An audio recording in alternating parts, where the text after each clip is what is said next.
Public speaking on camera is completely different to public speaking in a room full of delegates.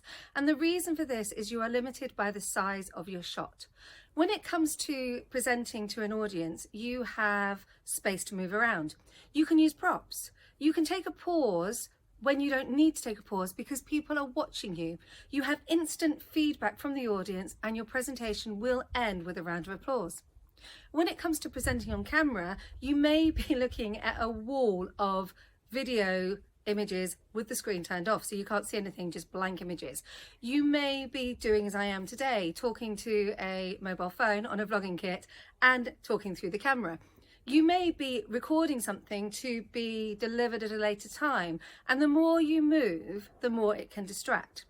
Knowing where to look on camera is important. I've already covered that in the YouTube tutorials, but just to make it sure I am looking about there on my mobile phone so you've got an idea.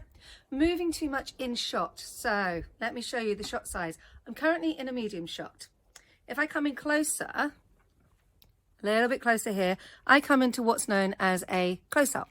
And if I come in really close, I come into what's known as an extreme close-up. And knowing where to look on camera is majorly important. And if I don't look away, you, the audience, don't get a chance to breathe.